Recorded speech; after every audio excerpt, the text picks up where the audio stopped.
back to Steps and Stories, where we dive into real career journeys to help you shape your own. In part 1, we explored Deep's impressive path through startups and tech giants, growing as a developer and architect.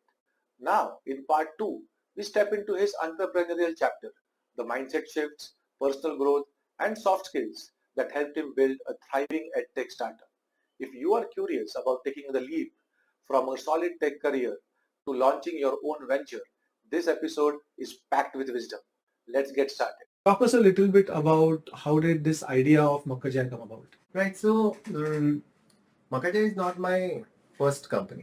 Okay, that is like it's not the first company that I started with. I mean, it is only partly true. Like, yes, I became like the full-time founder in Makkajai. That is the first time ever that has happened. But I've been starting companies and stopping them throughout my career, if you think about it, right? So back when I was in college, so that time what happened was me and one of my friend were and then a couple of more people were like trying to see if we can do something in education. Like we also met some company in Bombay to see if they can build the website and stuff like that. But at that time it needed money investment and I had nothing. Looking back at it, like, I should have borrowed money from somewhere, like my dad could have lended some money and I should have done that and I should have invested that, maybe started something with my friends. It would have been like the best start I could have had. But I didn't do that. Later on, my friend, he went on to create many more businesses and very successful. So that is one thing, like, whenever you kind of get an opportunity, that then you should kind of grab it. After that, when I was working with Dhananjay, that is when he was starting like a company with some of his friends, and then he asked me like, would you be interested in joining? So I kind of obviously said yes, and then we started working on like a company. So it was we were trying to build a product for derivative markets and into financial domain basically, and then some part of that company also did services. So that the services will bring in revenue, and then we can invest some part of that revenue into building this product. However, like, after trying hard and working for, 6-8 months, nothing was happening. Like, the one client that we had stopped giving us business, and then the product that we were building had no clients. So we were basically having no revenue and nothing to show off for. So then we kind of had to stop it, and that was the end of that company. After that, even when I was at ThoughtWorks, me and one of my friend Atul started like a company for healthy, like something that was like roasted healthy snacks, like roasted peanuts or roasted soya bean and things like that, like an alternative to say Lay's, for example. So we tried. We even created the products and we also sold it for some bit, right? And I used to kind of stand in front of grocery shops and give it as samples to people to try it out. So that was another good experience. But again, worked for like a few months, tried everything, didn't work out. So we ended up closing it. And after that is when Makkajai happened. Like Rupesh, my friend, was starting or thinking of starting something, and that is when he asked me, and then we joined together, and two of other friends joined together, and we started Makkajai. So that is how Makkajai came about. And at that time, I think I was working with Amazon, but I really wanted to do something, and I was at a place in my life where it was now and never moment. Like all throughout, I wanted to do something. I was never able to have a successful business. And at the back of my mind, always I had that feeling that, maybe it is because I'm not fully jumped into it. Like I've not taken the full plunge. Like I always had a backup that, I have a job. If this business does not work, I can always go back to a job. So that is what I did differently in Makkajai. Like we quit like our full-time jobs and did Makkajai like as a full-time thing. Luckily for us, it has so far survived and we are able to grow it.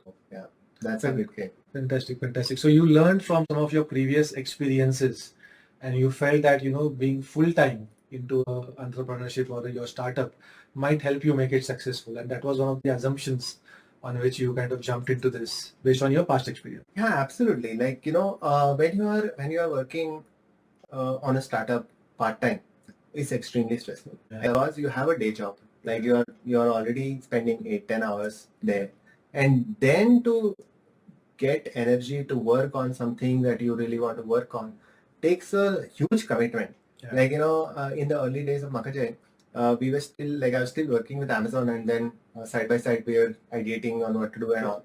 So I used to wake up at 4 o'clock, then catch a cab at 5 o'clock and go to Amazon, work till 3 or 4, and then 3 or 4 in the afternoon, then come back and then start working on Makkajai again till 8 or 9 p.m. Wow. And then again sleep and get up. So you're basically having two jobs, two very stressful jobs. It just does not work out. Like, you can do it for a certain period, like a month, 2 months, 3 months maybe, but after that it shows, like, the burnout. You kind of burn out, and then when you are going through this, your family is also going through it. You are not there for them, and it just does not. It's not a good place to be in my opinion. I can imagine. I can imagine. So you learned these lessons the hard way, and similarly, did you also do any financial planning before you started your journey with Makkajai? It is like a very sad sort of story. When I joined Makkajai, we were almost bankrupt. Like, I had no savings. Like, I have been working for over 10 years by that time. But I don't know, like, where did my money go really. But we had like very little savings. Like, we had literally, like, yes, I had a house that was kind of paid off at that time, but we were not living in that house. We were living in a rented accommodation. Okay. And then I had a home loan. So to pay the EMI, you need the money. And then I had a young child. So they have their own needs and stuff like that. So I had a very kind of wrong timing when it was a time to quit Makkajai. I mean, it is very, very quit Amazon for joining Makkajai, right? Because you are in Amazon, you are sitting on a big fat salary, right? And suddenly the cash flow stops, right? So on every first of every month, you don't have any income. So how do you run your family, right? How do you run your house? And it is a very, like, not just a decision that you can take, but as a family, we have to come together and take it, like, because they will be, like, the family will be impacted the most. Like, when you are working for such a big name, you have a certain lifestyle, right? You are thinking, I mean, you have expenses that don't stop. Like, because you are doing an entrepreneurial stint does not mean your expenses are kind of going to stop or anything. So it was really tough. But then at that point, I was almost like, what, 32, 33. Yeah. And I mean, at the back of my mind, I had this thing that, okay, if I didn't do it now, when else? Like, there is no right time for this. The right time was 10 years back when I was right out of college. That is not coming back. So there is no right time. Like, as my age keeps increasing, it is only going to get tougher and tougher and tougher, right? My expenses are only going to increase. So I had to take that call that, okay, it is now or never. And this is the last chance. I said to my family that, okay, this is the last chance you have to give me, because otherwise what will happen is, there's a very interesting thing again from Jeff Bezos. This is his thing, the regret framework. Like, at 10 years from that point, if I look back and said, oh, there was this opportunity, but I could have quit and joined something, and then it would have, maybe it was successful, maybe it was a flop, but then I would have regretted not doing it. Correct? There was this regret of not doing it. I would not regret if I had done it but failed. Because then I would say, okay, I've tried everything, nothing worked out, I'm good for a job, I'll do that, fine. But if I had not done it, then I would have always thought, what if I had done that, and that would have made it a success. So even in spite of being so poorly, in a very bad financial situation, because starting a company also needs investment. I mean, from day one, although you are not drawing any salary, but expenses are there. Like, there are expenses for the devices, and then to host something, everything. So to run a company, there are expenses. So you need to invest some money. and we were kind of completely broke, almost completely broke. So we still took that call, and I'm super glad that we did it at that time. And obviously, my family definitely supported it, especially my dad. Like, he's a lifelong entrepreneur. So he was never like, okay, we will figure it out. You do whatever, you know. So that was really a wonderful thing. Wow. So I can see in your journey a lot of brave decisions that you took, right? Right from the time when you kind of quit ThoughtWorks and joined Spiderlogic as a small company. Then again you went to Amazon, left it and started Makkajai when financially you were not prepared. So couple of takeaways. I mean, one is you have to believe in yourself, take that leap of faith because when you feel that the timing is correct, that's what is most important, right? I mean, socially, people might feel otherwise. I'm sure you might have had friends or family circles who might have told you, this is not how you go about, launching your own startup, right? Other thing that you said, which is very interesting, is that you said you started Makkajai at around 32, 33, and you felt that you should have started it 10 years ago. Right. So the earlier the better when it comes to starting your own business. Why do you think that? Why do you think, don't you think that with some experience under your belt, were you not better off starting a company? So actually, no, right? Because what happens is, when you start a company, there is just so much you learn in a very short span of time. Like, in all the companies, like big companies, small companies, you get attached a label. Okay, you are a developer, you are a QA engineer, you are something, you are falana, right? And then you end up believing in those labels that, okay, I am a developer. I will only develop. Testing is not my job. Okay. So you were talking about how as an entrepreneur, you are not attached a label and Right. you have to do anything and everything that is required for the company. It is not about you, but it is about your vision. It is about the organization. It is about the team that you've built. Absolutely. Like, like I mentioned, right, we get attached a lot of labels, and if we start believing in those, then our horizon will be very, very limited. So one of the example that is very dear to me is, which I briefly mentioned, like during the Eat Fit days when we were doing that healthy snacks ka thing. So there, I was running, like me and my friend were running this company. So we had to do some bit of marketing. We had no money, obviously. But then I had to stand in front of the grocery shops and give like a sample, like, that, okay, why don't you try this out to other people, strangers, basically, right? Yeah. It was very difficult for me. Like, I would never, like, it was the worst, like, it was basically something that I didn't want to do, right? Because I'm not a extrovert to begin with, right? It is difficult for me to go and talk to strangers. But here I had to stand in front of people and then talk to them in strike a small talk, and then even get them to try something that is like strange looking snack for them, right? So that is when I realized, like, okay, you know what, it's kind of like a marketing sales kind of a job, but then I did it, and that helped me open up a little bit. And then I started thinking, okay, yeah, it's not so bad, like, you can do it. And that experience helped me in Makkajai also, like when we had like a small kiosk in a mall, there also we ended up doing in-person sales for a small bit of time. And then I used to go there and, we used to talk to people. And so there I did not feel that much of a challenge in talking to stranger. So, just because you are good at something does not mean you may never be good at something else. Like, it is because you are an entrepreneur, you get to do so many different types of things that you might end up liking something else. And that is what is the beauty of the whole thing. Excellent. From what you're saying, the takeaway for me is that as an entrepreneur, you kind of discover yourself. You kind of Absolutely. uncover parts of your personality that you may not even have known earlier. Exactly. Right. And so just a little bit of thing when you mentioned sometimes it will be scary. My experience is it will be scary a lot more.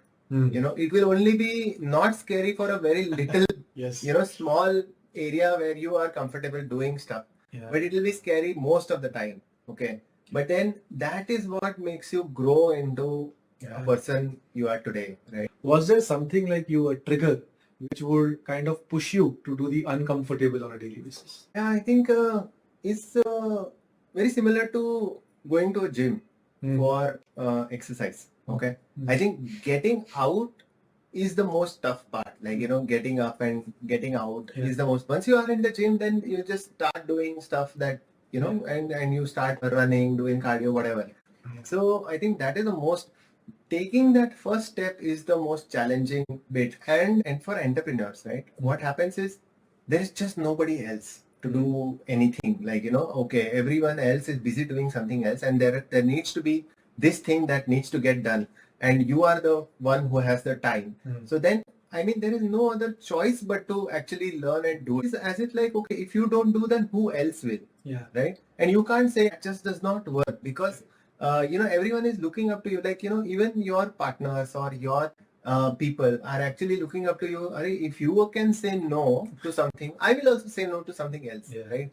So it's also setting up that example that, okay, I will do whatever needs to be get done. So then other people also start doing or behaving in that way. Nobody then, so I have a very beautiful story. One of our, I keep talking about this one. I mean, we have many such people, but then one person is very special, Ketan. He was a BCom graduate. He was working with us for accounts, and he basically wrote accounts and stuff like that. He had no experience in technology. Okay. Zero. Right? Just accounts mein jitna chahiye, Excel sheet and tally. Correct. Then what happened? We back in 2019 we decided we'll outsource the accounts to someone else, like a company. Okay. So that time we had no need to have a in-house accountant. Right? So then there was like basically two choices. Like either you move on to something else, like move on to other company, but we really liked his attitude where he was really hardworking, dedicated. He will also do whatever is kind of given. He is not attached to that label that, okay, I'm into accounts only. So then we told him that, bro, we have like a QA. We don't have a QA at the moment. Why don't you try this? Like, you might do. And he did it. And he is one of the, and he grew and grew, and he is one of the QA in our company right now.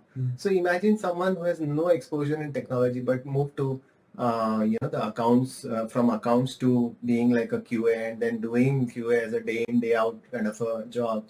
So that is the kind of a thing like where the opportunity is there. Like there is a requirement in the company, and then you and because everyone around you is so flexible that, okay, our seniors are doing this, so I should also I should not stick myself. And then at that point, a lot of friends and family will say, "Arey, you are in accounts. Why are you doing this? Like there is no reason."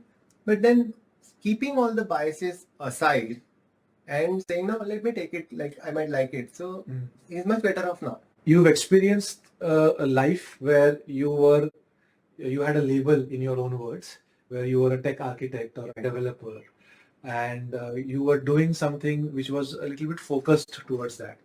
And then you've experienced this life where you are an entrepreneur, where you pretty much have to do stuff which you may not be comfortable doing, number one, and number two, for which there is a lot of effort that goes into it. It might not always give you the joy while doing it, right? So are you still happy living this life after 10 years where you have to constantly stretch yourself, constantly do something out of your comfort zone?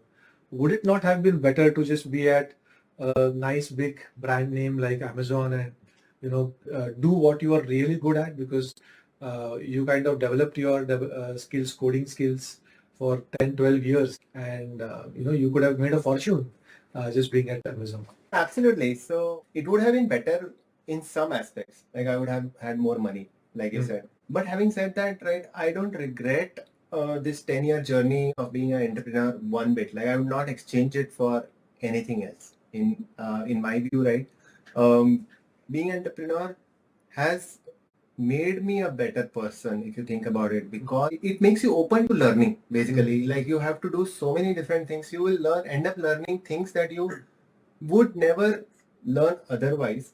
And at times you will feel like, okay, this is like really good. I'm enjoying it. So one example I want to give you is currently I'm doing product management also, like at Monster Man. So then when I started, I didn't know how to go about it, like what it is and how to go about it. I was like a very shitty product manager to begin with. But since there was nobody else, I had to do it. And because I was doing it, I started reading about it. And then I came across, I read a lot of books around product management. And one of the best book that I read was Write It. RIGST, Write It. Okay. So it talks about like how do you build the right thing, right? And then that gave me such a brilliant perspective that, okay, it inculcated like an experimental mindset in me that, okay, if I want to build something, I should not just go and build it. Like first I should figure out whether there is any demand for it or not. Like talk to people and try to solve their problems rather than build your ideas. Correct. So that was a big change. And building something does not mean like, okay, I will do a 6-month project and then I'll build it and then I will launch it and then I will see whether it works. It is not like that. You build something in like 2 weeks, 2 days. Then try it out, like, okay, whether it is giving you the kind of, run it as an experiment. Is it giving you the kind of result that you expect? And then iterate over it. So, it kind of, then once that was like a mind shift, I started liking it so much. I enjoy it these days. So, I would not have done that out of my own interest, but I was forced to do it. I eventually ended up liking it, and that is what is entrepreneurial journey all about. Like you will get to do so many things. You are bound to like things that you didn't explore initially, like because you were associated with one particular label. So yeah, I think to summarize, right, I feel the exposure or this opportunity of doing it for such a long period is something is very, very dear to my heart, and I would not trade it for anything else. And I'm sure during this journey of last 10, 11 years at Makkajai, there would have been so many tough times. You would have had to make decisions whether to kind of go to a particular market, whether to develop a particular feature or not. Do any decisions stand out for you as being very difficult, but you still had to make those? Absolutely. Like, a startup journey is more about survival than about anything else. So there was a time back in 2018, 2019 when our survival was in question. Survival is in question most of the times, but that was a time when we had, say, 2 lakh rupees in the bank and we had to pay 7 lakhs in salaries. So it was really tough. Like nothing was working. Everything was going south. We had like a mall, like a kiosk in a mall. It wasn't working. There was a sales team. We had like big expenses and very little revenue. So that is a time when we decided that, okay, this is not the thing. Like we can't continue like this. And then we had to take some very tough decisions. One of them was like, okay, let's just close it. Like, we had no money. There was no opportunity or like we tried raising money for a very long period and we couldn't close the round. And so if we couldn't close the round, the money was not going to come into the account. So all of that meant that we either had to close Makkajai or we had to take some tough calls. We did like a split and, we let go the sales team. And then from there on, we basically focused on being a app store company where we kind of sell our subscriptions on the app store and then grow from there. It was like a really one of the toughest calls that we had. And during that period, right, like I said, we did a split. So 2 of our co-founders took an exit and then they moved on and did something else. Very grateful for that. And at that time, we had to pay back some money. So me and Rupesh both had like a budget for Makkajai, like how our expenses are panning out, what is the revenue and stuff like that. So in that budget, we always had a jail case. So jail case is like, okay, we are like, nothing is still working out and, we are not able to pay back the money which were committed. Like it was not that, okay, if we didn't pay it, it's going to be okay. It was committed money that we have to pay at a certain date. If we're not able to do it, then probably we'll end up in jail.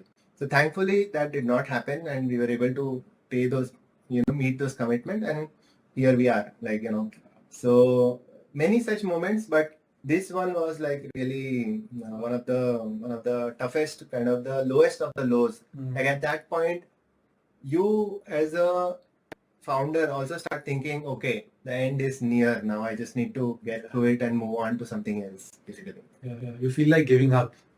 But then there's something that keeps you on, and I'm sure there's a lot of support from close family members. You also had a co-founder. How did you do that in this tough phase that you were just describing about? Correct. So here I just want to make a short this thing that, like you mentioned, you're strong inside. I would just like to flip it. Like inside everything is broken. Like you feel like it's going to fall off anytime, but you have to have a strong face. So the strength is outside, and you have to keep telling other people that what, it's going to be fine. Like we are doing it, and then maybe in 6 months it'll be better and all. But inside you're thinking, shit, man, everything is going south now. How I'm going to survive this 6 months is the question. So it is always like that. And yes, having a co-founder is like a blessing because both of you are going through the same journey. Both of you can discuss, man, what will we do in jail together, so that is like a really, I would say, it's like really like it was a lifesaver for me in a way, right? So I'm very grateful that I had this beautiful partnership. I have this beautiful partnership, and secondly, what you mentioned, right, how do you keep yourself motivated? So there, right, as a founder, right, have, like, we inbuilt have a lot of positivity.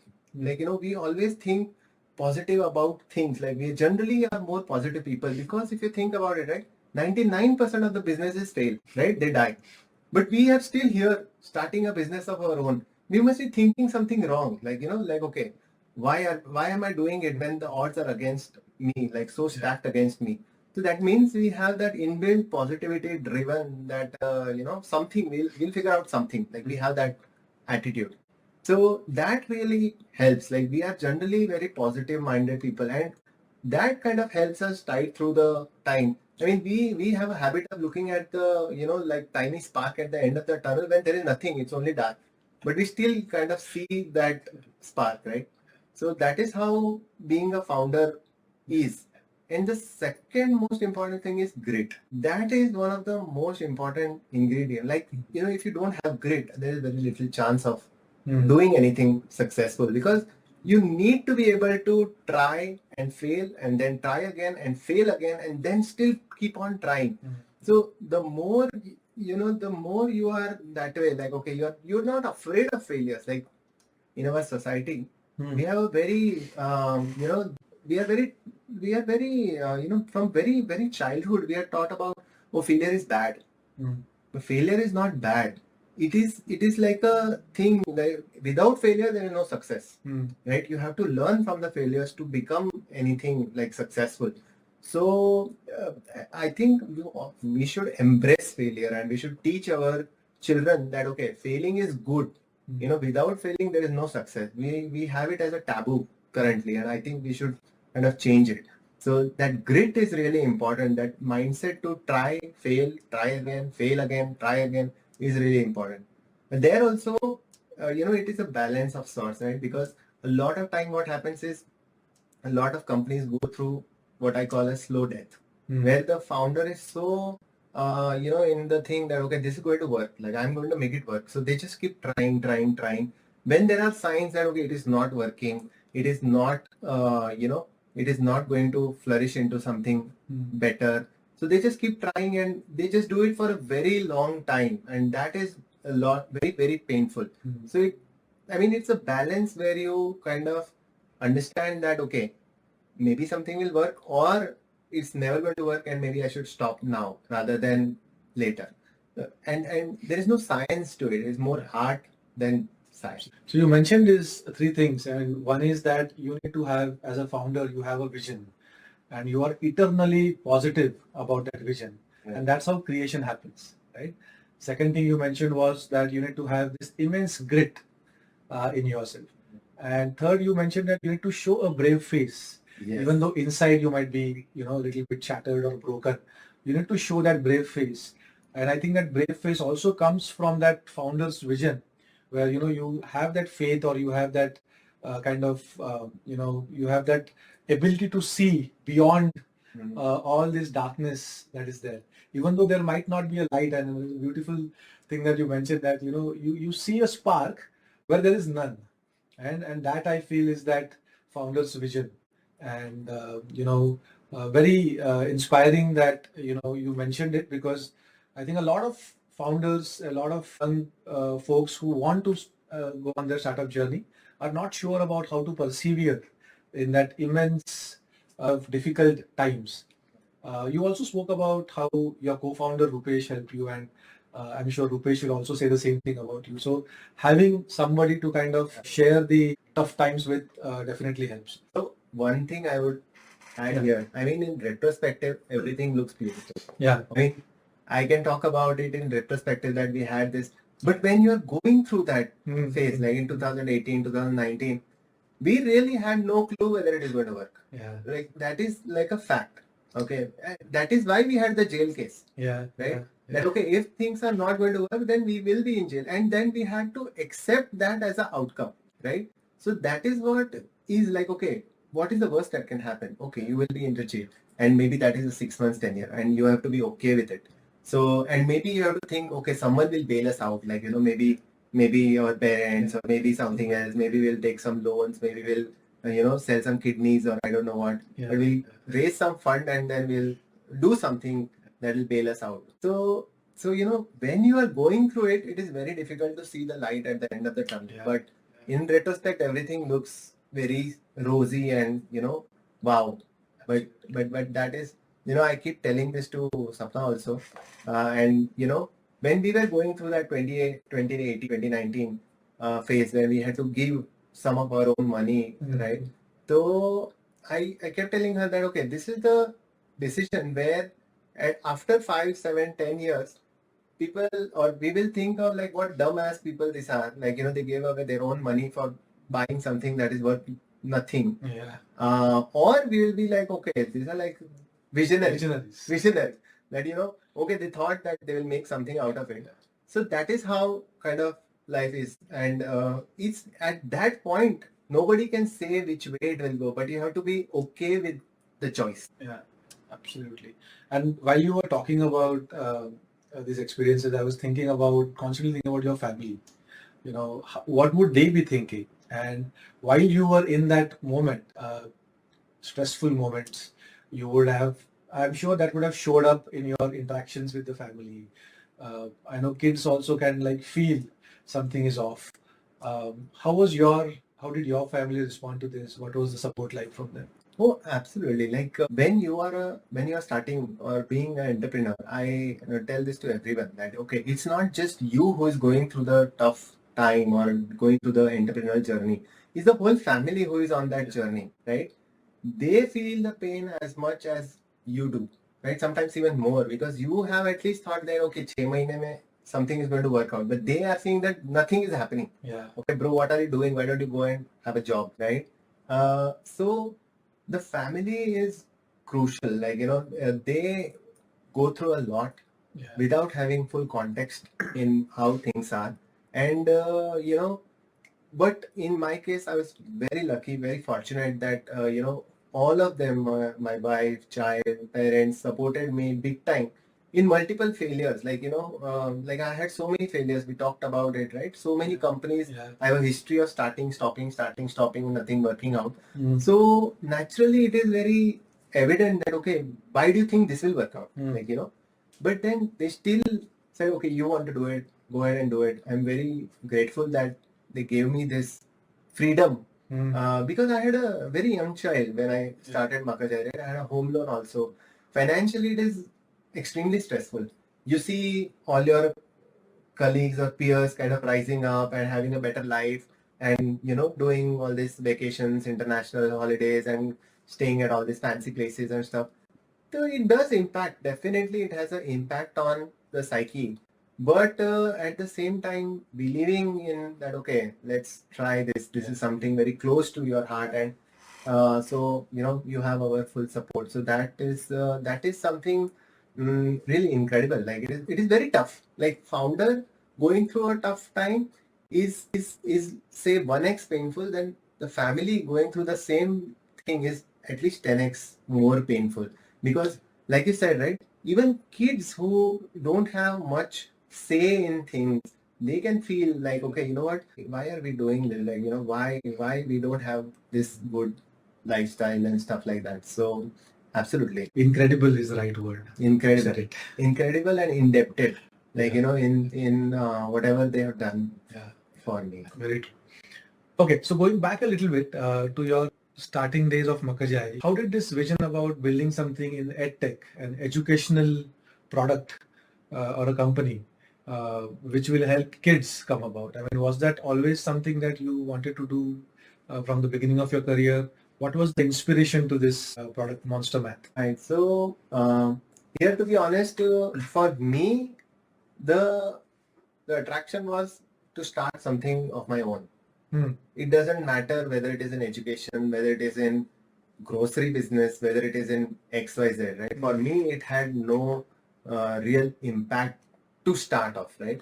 At that time, for me, okay, I'll have something of my own was the most biggest attraction more than anything else. Wow. But as we started, like, okay, I think Rupesh had this thing that, okay, let's build something in education, and math seems to be the right sort of a place, because math is universal, right? Everyone goes through math, and it's like a universal language, right? It does not differ for French people and then for the English and stuff like that. So then we started building it, and then there was a time when we started getting some reviews and testimonials from parents and kids. Things like, okay, I used to dread math, like I used to hate it, and it used to scare me off. But now with Monster Math, I have started loving it, and I have become so much better, and things like. Those are the times when it kind of flipped for me that, okay, this makes sense. Like what we are building has an impact, and has an impact which is much bigger than what I could have it on anything, right? It has a much bigger impact with millions of kids being impacted and millions of kids taking advantage of it. So that kind of started kind of driving us as a team. Like, okay, we are building something. Then that is what the belief starts growing, that you see that, okay, people are actually getting benefit out of it, and we are doing something meaningful.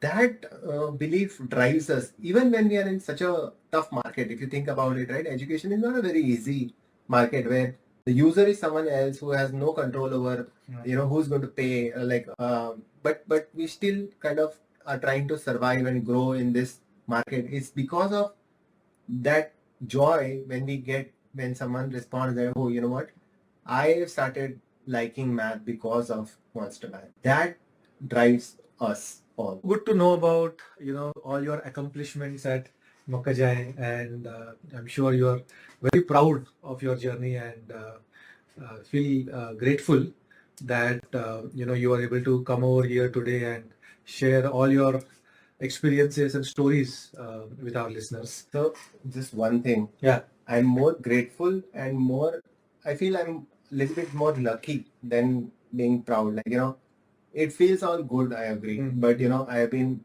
extremely lucky to be here with so many, fortunate moments that, okay, because, I mean, so many things could have gone wrong, which definitely should have gone wrong. They did not. And that is why it has been this good. So it's more, I'm more grateful. Yeah. And more grateful that I had this good fortune. Awesome. Thank you. So I want to now, request you to look at your own career in totality. We've looked at the two phases, where the first phase where predominantly you were working for other companies, and the second phase where you are yourself running your own company. But your career in total, do you think it has been aligned with your passions and your value systems throughout the career, or was there a moment where you started aligning more and more with your passions? How did it work for you? Yeah, so I think early on, like I said, right, when we were just joining MBT, we really were grilled. Like for those 3 months, right, we were really like working really hard. So that is when I think some of the core beliefs started getting instilled and built into my own thought process, that okay, you need to work hard, you need to be kind of honest and be dedicated to what you're doing. Like, you give your best, and then because it was like this, right, 3 months and that's it. You don't know what is going to happen after 3 months. So you can only control what you can do in those 3 months. What happens after that is kind of out of your control. So that is when, like, do whatever you do your best, or try to at least do your best. These kind of things got instilled in me. And then again, like, from people kept learning like, okay, that you have to be like, excellent. You have to have ethics and things. So as with more and more experiences, I think these things kind of becoming stronger and stronger. And then I started feeling, okay, I want to, become like this. Okay, for example, when I was at Spider, I looked at how Gautam used to manage, the people around, how he used to build like the culture of trust, openness, and fun, and so that had a huge impact. Like, it was not something I was exposed to before. Like, earlier all the companies, they were all good, yeah, but it was not as honest, trustworthy, and still expecting that, okay, I expect excellence from my people. I do expect them to work hard, but I still am such a good manager that they don't hate me, like, directly. So that those are the things which kept those are the things where it was like a learning moment for me, and then they influenced and my thought process and instilled my values, core values, basically. And again, in Amazon also, ownership, yeah, and disagreeing but commit but disagree. I mean, sorry, disagree but commit. Those are the discipline. Another thing I would like to mention, like very, very, it's a core value at Amazon, being disciplined. And I personally also value it very much. Like, I'm not like a military person but I still value coming to meetings on time, starting them on time, and being disciplined about your work, mentioning the updates and things like that. So that has kind of strengthened. And now that I've been like an entrepreneur for 10 years, it becomes even more important that we align our, the company's values with our own values. And that kind of shows in the day-to-day things that we do. So to give just one small example about trust and openness. So at Makkajai, we have a policy where every one of us gets a credit card. Okay. Like a credit card that they can use for anything that is needed to improve their work environment. For example, it could be very small. I mean, it is very small things like, buying like an earphone or buying like a mic or, like a Bluetooth something or a table or a chair, something like that, right? So basically, but the idea of the signal that is there, I trust you implicitly. Like, I know you will have you will take the right decision, and you will not, buy, for example, groceries with the credit card that company is providing, right? Yeah. So that is the thing. Like, that is what is basically trust by default, and only if someone kind of exploits it, then we don't trust that person. And if you don't trust that person, they will not survive at Makkajai. Basically, it is like that. So that is how it is. Like, our values basically are kind of built into the values of Makkajai itself, and that's how it works. Amazing. That's so empowering, what you just said. And another takeaway for me is that, values or passion is not something that you start with. Not all of them. You might have a few core values that you start with, but as you go along your journey, you kind of inculcate some new values. Exactly. Right? You kind of probably hone new passions too, right? And that is important to kind of identify yourself with new value systems which now become a part of you. Yeah. And where you can kind of bring yourself together in those value systems, right? And especially learning from others, because there are people more experienced, much better than you are. Correct. So learning from them should be one of the things that you have to be a lifelong learner. And that is one of the basic things that everyone should have. Entrepreneur, non-entrepreneur, doesn't matter, but you have to be like a lifelong. So after all of these years now working in the industry, what motivates you? Is it new learnings? Is it the impact that you have? Is it the leadership that you are able to now provide to others? What is it that kind of keeps you going? And I think this is a very unique opportunity where we are able to run this company, and our company does not have only like a business outcome. If you think about it, like all companies have like a profit as one of the outcomes. So yes, that the profit is really important. But for us, right, the real outcome is like impacting the lives of millions of kids who may or may not be good at math, but then who, if let's say, for example, someone grows up with a mindset that, oh, I'm not good at math. They will suffer in their life even after they pass the graduation. Like, even simple things like managing their finances. Okay. What is the income, what is the expenses. People are not able to do that because very early in their childhood, they get this impression that I'm not very good at math and I don't understand it. Let someone else do it for me.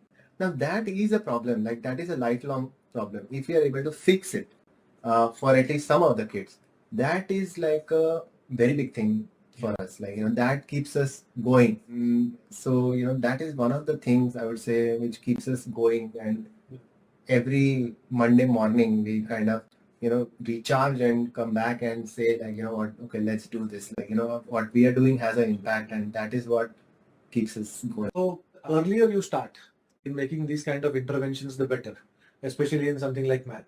So what age group does your product serve? Correct. So that is exactly a very good point, right? When we started off, we were thinking like, where should we start? Like math is a universal thing, Yeah. but then where should we start? Should it be like 7th, 8th, 9th? And actually a lot of the products today in the market cater to this age group, right? Yeah. 8, 9, 10, because it is very competitive and it is very, should I say, it's also very lucrative, right? Because parents at that age have understood that, okay, my child needs to get better at certain subjects. Otherwise, their opportunities will be kind of limited. Okay, this is changing every single day as we speak, but it is still very lucrative. That's why you see all the classes and tuitions and everything that you see around, right? Focusing that. Yeah, but the problem that people are trying to address has happened much early, right? The problem that I'm not a math person or I don't understand math is happened right when they are in first grade, second grade, third grade especially. Right? Because that is when they start getting exposed to addition, subtraction and multiplication. Multiplication is when kids kind of stop. I mean, at that age, they start developing their own thought process as well as they start understanding, oh, I'm not able to understand what this is happening here. And in multiplication especially, how we were taught multiplication, 2 1 the 2, 2 to the 4, right? And this is still going on, right? It is still going on right now where people are asked to write tables 10 times and then learn tables till 12, 15, 20, whatever. And then it is considered that, okay, people who can memorize all those tables are doing well. But rote memorization, such a bad thing. Yeah. Like, it has its place, okay. But, just because you can rote memorize some numbers does not mean you are good at math. But in our system or in a lot of the system, even in the US and everywhere, right? People get this perception that because I can't rote memorize, maybe I'm not good at it. And that it snowballs into such a big thing that I'm just not good at math. Yeah. Okay. So that is why we target like a very young age group, like kindergarten to 5th standard is what our product serves, but our sweet spot is really kindergarten to 3rd standard. Okay. So that is where we try to address all these issues where a lot of people can't do rote memorization. They are scared of the worksheets and things like that. And we try to gamify the whole thing so that, it becomes like a game. You are playing and then you are kind of doing math. Wow. Yeah. Very rightly said that, the earlier, students or children become confident about their math skills. It can kind of rub off on the other things that they do also, right? I mean, Absolutely. They can become more expressive. They can become, more courageous when it comes to speaking in front of the class. Yes. Right? They will not be, very shy when it comes to talking to even teachers or asking questions, because they have this basic ability. And math is so ingrained into our lives, especially in India right from the beginning. So I think this is going to be a very useful tool for children of all ages, but especially younger ones to use. Fantastic. So I want to now go a little bit, abstract, and I want to ask you this question of imagination. If you had not got a chance to work on your own company, Makkajai, you would have taken maybe several other routes. You had options to take several other career paths or journeys. Which one would you have chosen and why? That's a interesting question. So, well, if I was not doing Makkajai, or if we had failed, like for example, we run out of money or we had to shut down, then there was always this confidence at least that, okay, whatever happens, I will be able to get a job somewhere, right? So maybe I would be working, not very happy, but still working somewhere. And then that is one trajectory that I can think of. On the other side, if I was not in, say, for example, tech or engineer or something like that, then I think maybe I would have become like in 12th standard, right? Is very competitive, right?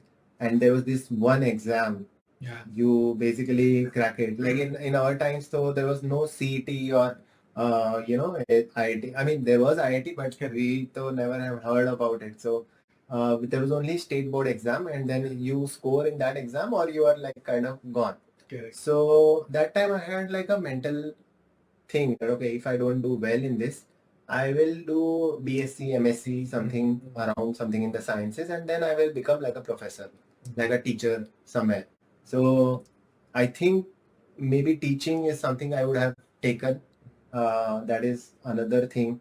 And more recently, at least, I think I'm good at making dad jokes, like jokes which I only laugh at myself. So then I could have become, now recently there is a lot of stand-up comedy, and maybe I could have given that a try. Right? So that is what I think could have been some of the alternate. Awesome. That would have been interesting. So one of the things that I feel that people should realize is that there's not just one path that is meant for you. There are several parts or aspects of your personality that you can develop if you really want to. You focused on this career path, and now after so many years, you are seeing a lot of success, or you're seeing some fruits of all those efforts. So for young people who are kind of just getting started in their careers, how do you think they should choose their path? Right. So like you said, right, advice is available 10 rupees a kilo outside, right? Everyone can give advice, and it is very easy to give advice. It's very difficult to, take advice and actually implement it. So I will only try to do a very bad job at it. So my thing would be, in my case, I was lucky that I ended up liking what I was doing. Okay. I became a computer engineer, and then I ended up liking it, and then I ended up growing into that. It was like a natural progression for me. It's very, very lucky coincidence. More than anything else, it's just a lucky coincidence. But there will be a lot of people who are in engineering. Like, there are lots of films about it, like Three Idiots, and right? You are in engineering, you are doing something, but that is not your passion. So I would say, especially when you're starting like your career, right? Do not go after just the money aspect of it. Do not go after, what will other people say, right? Do what you like, because at the end of the day, if you are not happy doing what you like, then that just causes an immense drag on yourself and everyone around you, right? If you are not happy doing what you're doing for the 9 or 10 hours of your job career, right? Then you can't be happy. If you are not happy, people around you will not be happy. They will say, "Why are you unhappy?" And they will try to.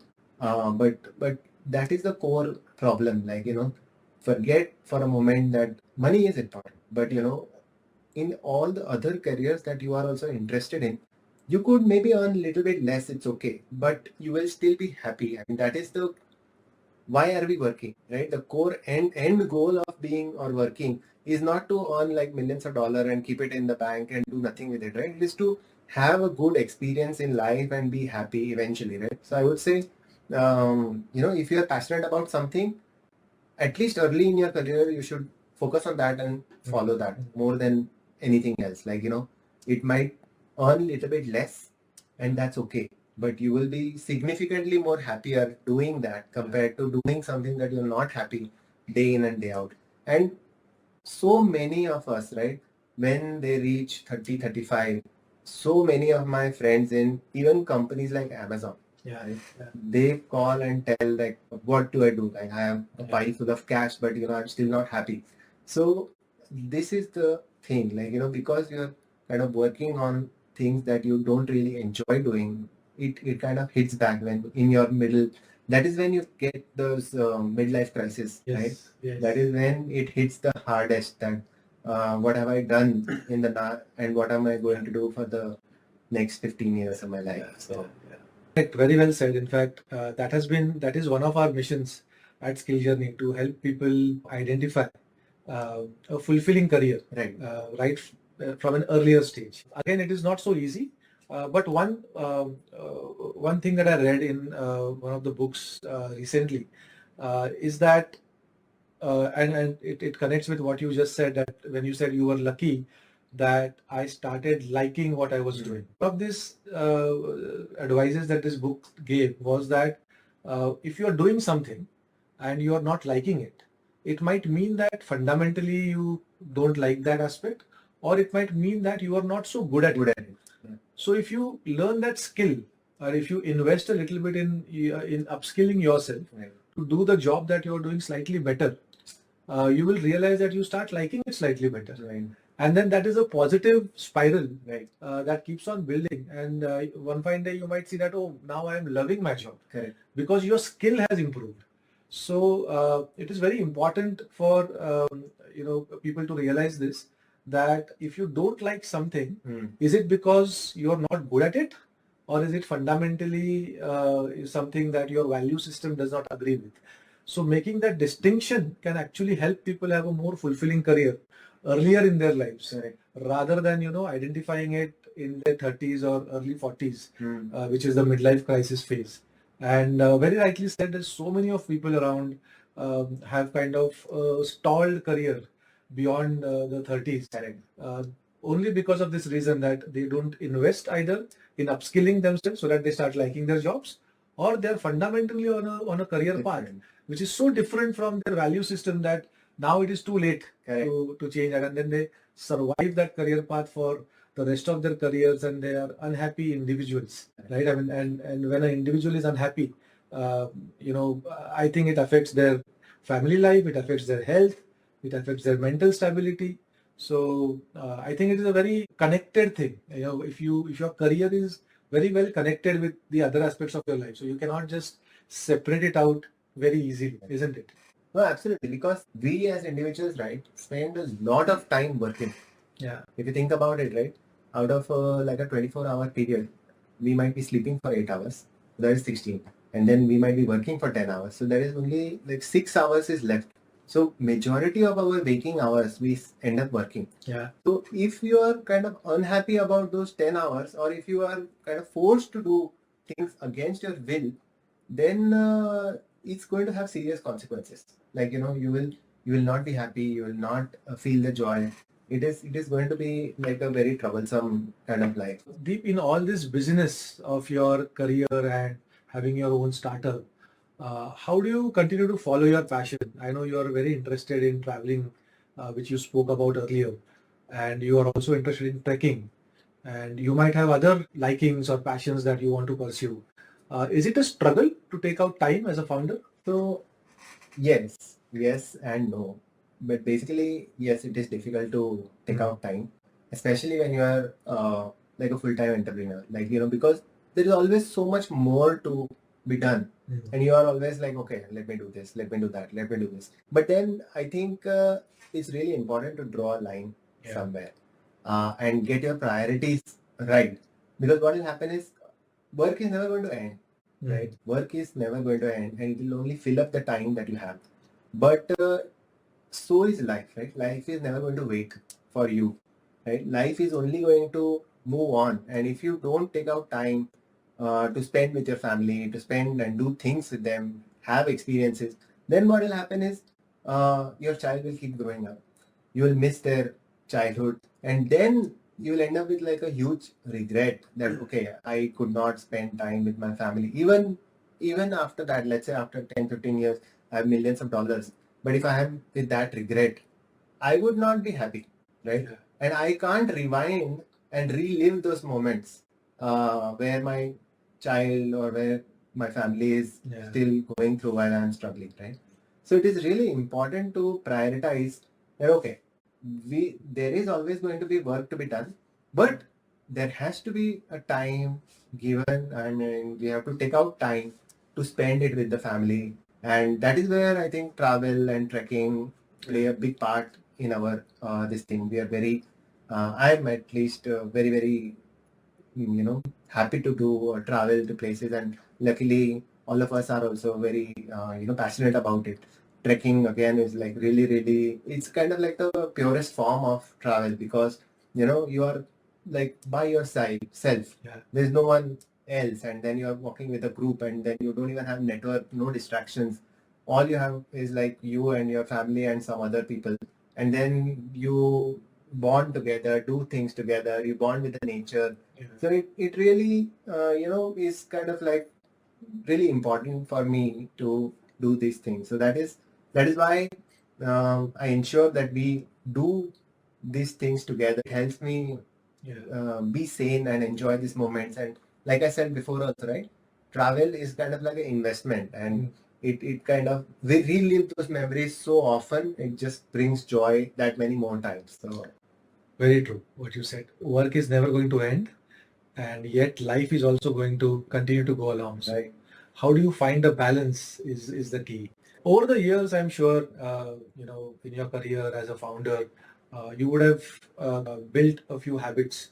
You mentioned earlier that discipline is something that you learned. What other habits have you inculcated over the years that you feel have shaped your career, and you might also want to give advice to young students today to build some habits? Correct. So this is really important because habits is what drives us, and basically we are a collection of what habits we follow, like in a way, right? So what are the things that I built? Like, okay, one of the key things, like from very early on, I wanted to read books, but I was never a good reader, like never. Like till about my 12th standard, I have never stepped foot in a library. Like, I didn't even know, like, okay, why do people go to library? Like that was my thought process. But then, as I came out of the college and all, I saw people reading around me. Like, there was one person we used to work with. They would read a 400-500 page novel over the night, like over, and I would be like amazed. I tried reading so many times. I would sit, I will try to force myself through 10 pages and I will fall asleep. Yeah. Like, that is how bad I was. But then, discipline is what helped me get onto the reading thing. Like, I kind of started listening to audiobooks first.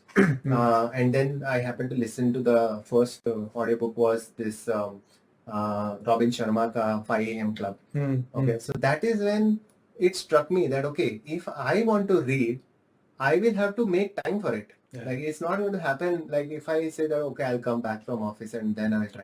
It's never going to work. At the end of the day, you're so tired, you don't want to do anything, right? So that is when I started kind of waking up early. Like, I started waking up at 5 o'clock. And then I made time for myself from 6 to 7 or something. I dedicatedly keep it for reading. It was very difficult to begin with. Initially, after waking up, I feel so drowsy, and then I started drinking black coffee to stay awake, and then but I made sure that I read. So that has, altered my trajectory. Altered my trajectory as a person. More than anything else, I've become a lot more grateful, a lot more joyful. It has helped me become like a better person. So that is one thing I would advise everyone, every single, no matter what they are doing, reading should be one of the qualities you have. It just broadens your horizon so much that there's no end to it. Like, it helped me realize what mistakes I was doing as a person, what mistakes I was doing as in my work. Like, like when I talked about that, write it, like, we were kind of, I was always like, okay, let's build this. I was never like, okay, let's ask our people, like, let's ask the customer what are their problems, rather than let's build what is the first thought that comes in your mind. So that has kind of altered the trajectory. It is like a big time, thing I keep telling everyone that you should read.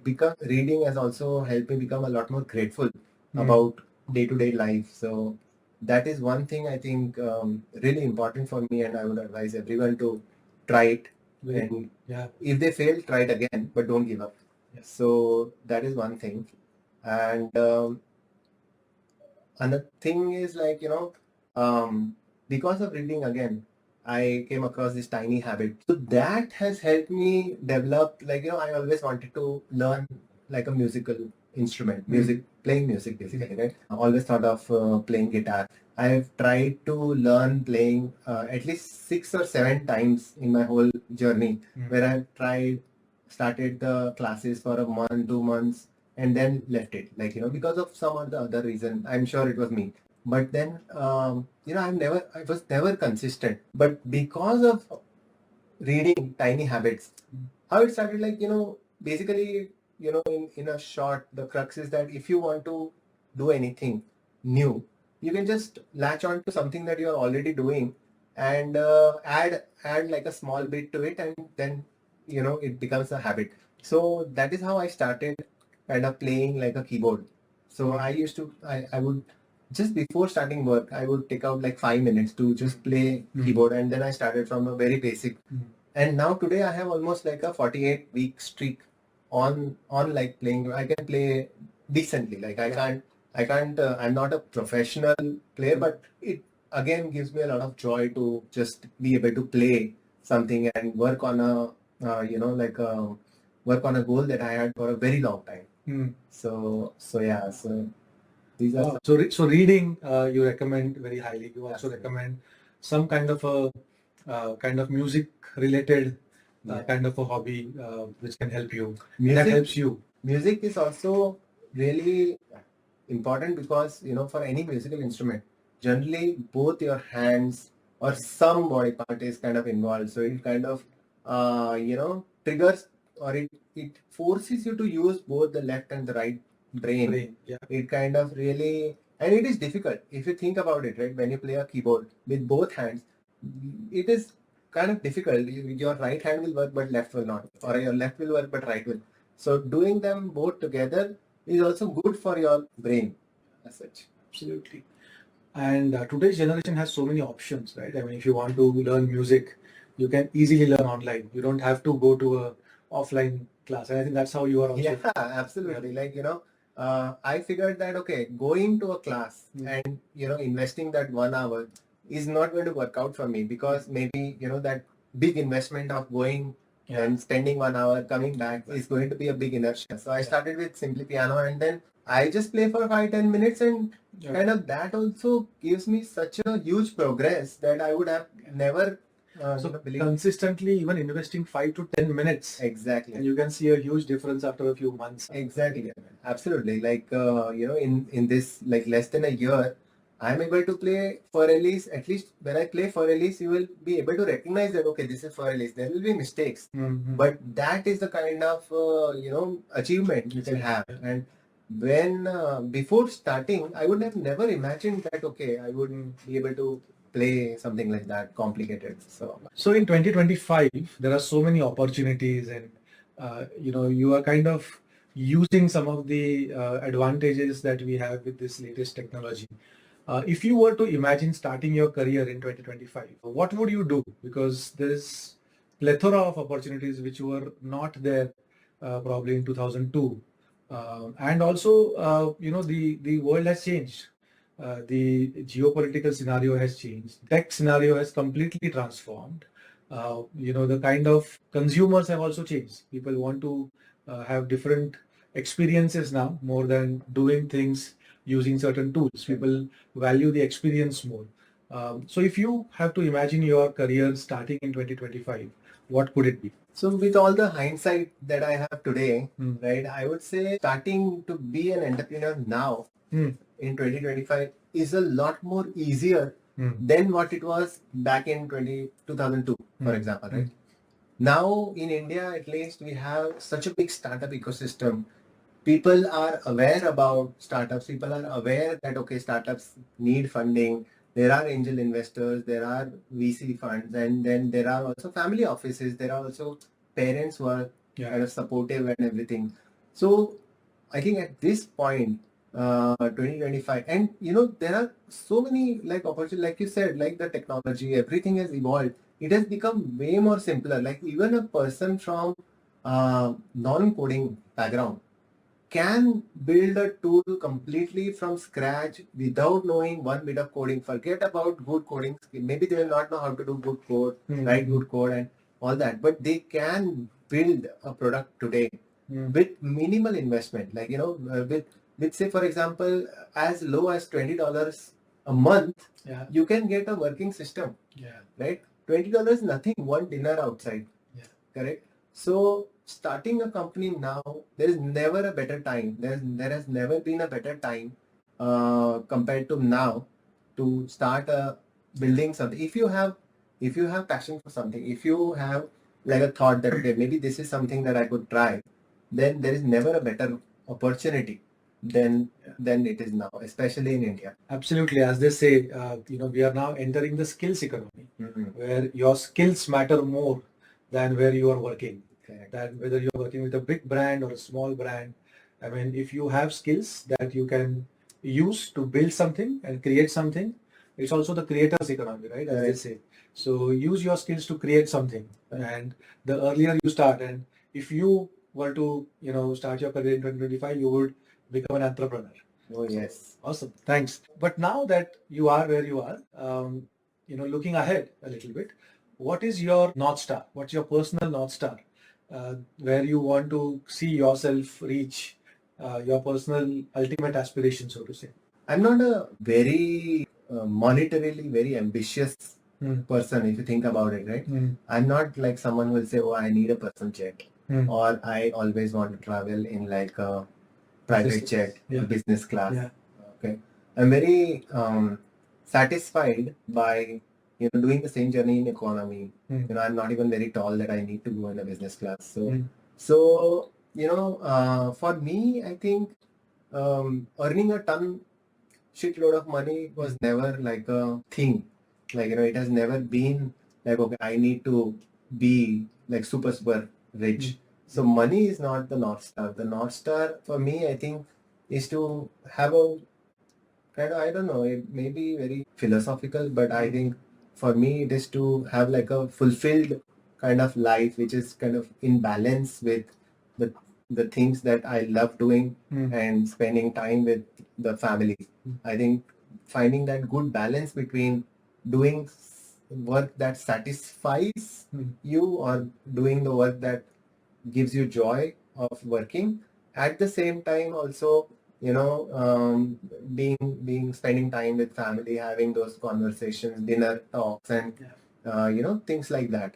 So I want to keep doing that, and in the process maybe I'll have enough money that I don't have to run out of it in my old age or something like that. So I think that is how I would kind of define what I want to do. And what about Makkajai? I mean, what's your dream for Makkajai? Yeah, Makkajai mein, I think one of the key things is like, because we are on this mission to make math fun for everyone, I want to impact as many children as possible, like as many lives that we can make impactful, where they say that okay, we love math because of Monster Math. That would be like ideal, and we want to kind of achieve that. That is definitely, and do that profitably. Like that is more important. Like you can burn all sorts of money and then achieve it, but that is not what we want to do. We want to keep it such that a lot of people can afford it to and at the same time we can impact so many lives. Rightly said. I mean, if a lot of people have to, kind of benefit from it over a long period of time, you have to be profitable. Correct. Otherwise, it won't be possible. So, but I think you are on a great noble cause and journey, and I think Makkajai is going to be very successful. It already is, and wish you the very best for Makkajai. Thank you so much. To end this, excellent time that I've had with you podcast, I would like to ask you one final question, which is going to be your advice or one thought that you would want to leave our listeners with today. If they want to build a meaningful career, what would it be? Start early, fail early. More, the earlier you start building, let's say a company or being an entrepreneur, the bigger the runway you get. Like you get many more opportunities to kind of fail, and you will fail. There is no doubt about it, because there are only very few very lucky instances where people have found success on the first go. And those are, I mean, we talk about it and we hear about them.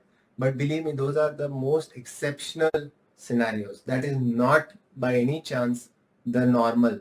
Okay. So assume failure, like, you will fail, but every failure, you will get to learn something.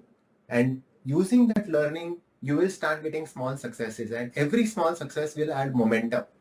So my only thing would be like start early and don't worry about failures. Like you will fail, but learn from those failures and keep trying, and you will end up somewhere. And there's no like silver bullet to a impactful career or anything. It's all about trying and trying again and making those decisions, and believing in yourself that I can kind of do this, and keep trying at it basically.